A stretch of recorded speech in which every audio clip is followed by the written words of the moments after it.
A History of the Future.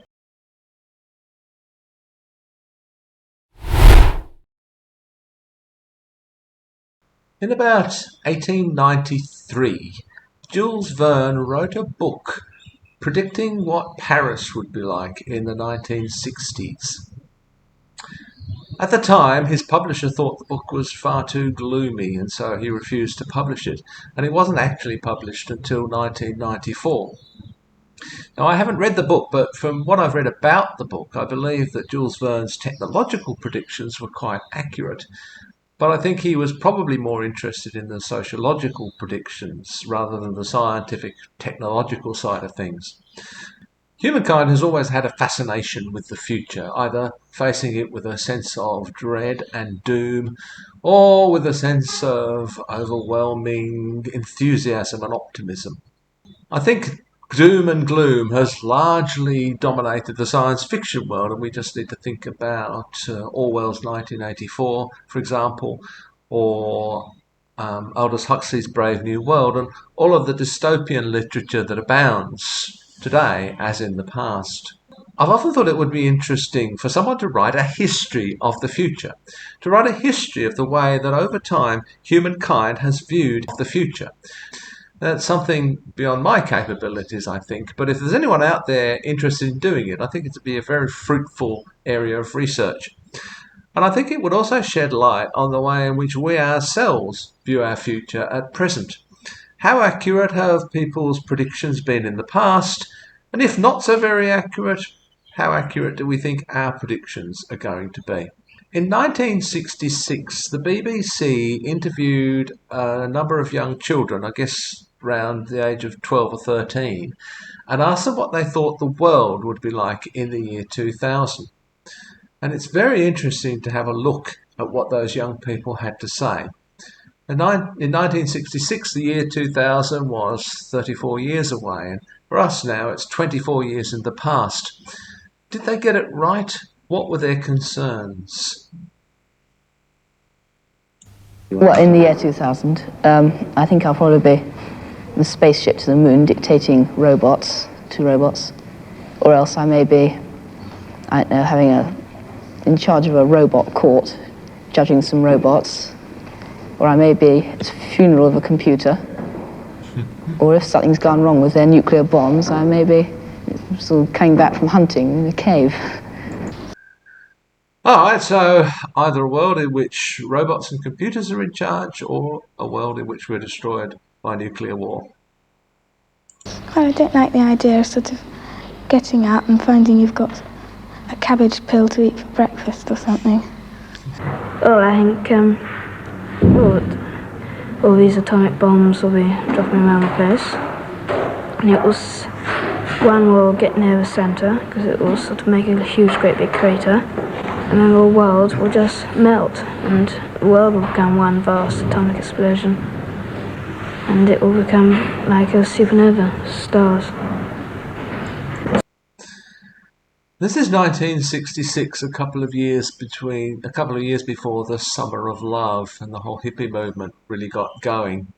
It's kind of sad to see the anxiety that these people were living under. I say these people, well, I was 9 years old in 1966, so I guess I was living it myself. Some madman will get the atomic bomb and just blow the world into oblivion. There's nothing you can do to stop it. The more people who get bombs, the more somebody's going to use it one day. Well, I think that it'll be so overpopulated that there'll all be wars, all nuclear explosions and everything. It'll make the Earth, too much radiation on it. It'll become too hot to live on. I think that there'll be no life at all, really, on the Earth. I don't think there is going to be atomic warfare, but I think Well, there's a refreshing change.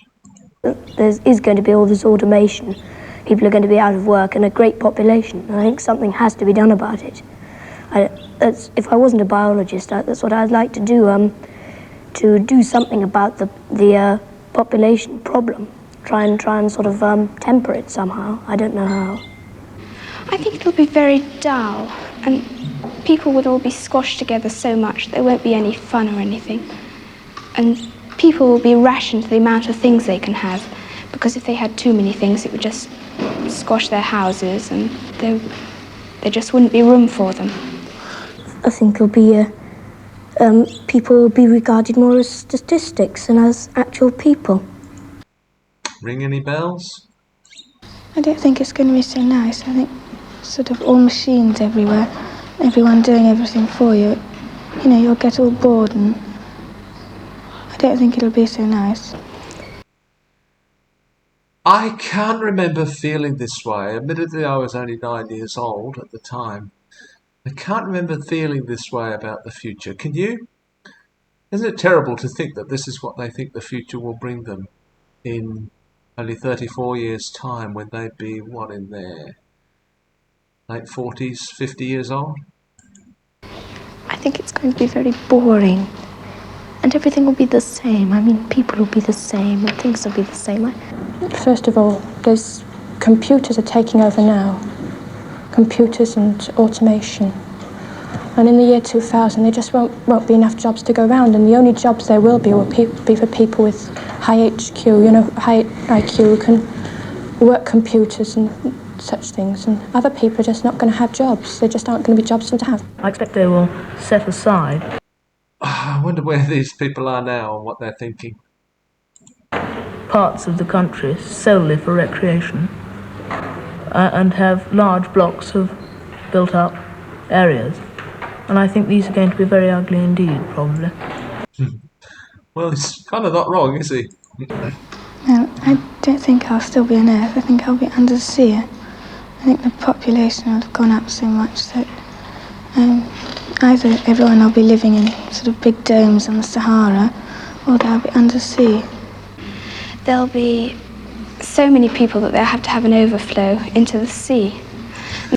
I'm not sure where this particular idea comes from. So there'll be houses underneath the sea and houses above the sea. They're not going to have so many square houses, more curves and artistic designs instead of just sort of boxes like they've got nowadays. Well, there was probably a bit of a phase when we went through the curves, but I think we're pretty much back to boxes these days. People wouldn't be able to live in ordinary houses because that would take up too much room. It'd have to be in flats, piled on top of one another. Well, that's certainly pretty much true of inner city living. I guess probably was back then too, though. Like that. And the houses would be rather... In fact, I know it was because I lived across the road from blocks of flats like that. small. And everything would be cramped up, very cramped. Animals as they have here, sheep and cows and livestock, but they'll be kept in batteries. They won't be allowed to graze on pastures. They'll be kept in buildings all together, all in one big building and artificially reared, so they'll yield a larger, be bigger and give more food. This guy's got a pretty interesting view of the world. He's not really that far off, is he? All the Sputniks and everything that are going up sort of interferes with the weather, and I think the sea may rise and will sort of cover some of England, and there'll be just islands left from like only the Highlands in Scotland and some of the big hills in England and Wales. I don't think all England will be wiped out because some of it will be too high. I think the sea will rise to about 300 to 600 feet. Well, he's kind of got the sea rise thing right, but doesn't have much to do with Sputniks or satellites. Freeze, because the sun, I think, will probably burn out. And there's an ice cap coming down from the North Pole. I think it'll cover the Earth. It might have another ice age. I don't think we're quite at the supernova stage yet. And I don't think there's anything to be frightened of, and a lot of people think it's going to explode, but I'm certain it won't. I think it'll be much more efficient, because there'll be more cures for the diseases, and not so many people will get sick. And the black people, Well, maybe.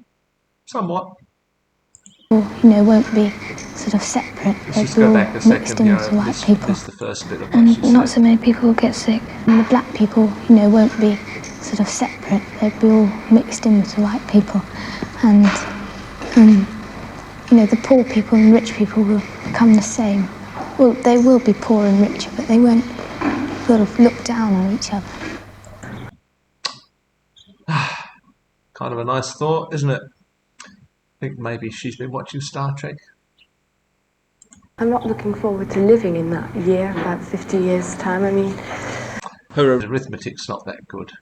the world seems to be in such a terrible state now, let alone in 50 years' time. So there you have it. A fair bit of doom and gloom. Some predictions maybe not that far off. A lot of ideas about technology and robots and computers. The planet's been overpopulated for a hell of a long time, but somehow we've managed to cope with that. I don't know how long we will. We're not as advanced, I think, in terms of computers and robots as they imagined that we would be. Even 2001: A Space Odyssey with HAL 9000, that computer was far more advanced, I think, in terms of artificial intelligence than anything we have at this stage. I think looking at this, we probably haven't done that badly. Things were nowhere near as bad in the year 2000. They're actually nowhere near as bad even now as people imagined them to be. I guess some of their anxieties are justified, but many of them weren't. We've somehow managed to avoid the catastrophe of nuclear war, at least so far. We still consider that as a possibility, I think, but I don't think it's at quite the anxiety levels that it was for these kids back in 1966. I think our big concern now is probably the environment. I imagine if you were to interview kids today of the same age, their concern would probably be for the environment, for climate change.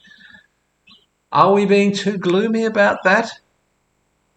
It's hard to answer yes to that question because I think many of the predictions that have been made are actually coming true right in front of our eyes today. So what does the future hold? Well, I hope there are enough people left, say 50 years from now, to look back on what we thought the future was going to be like.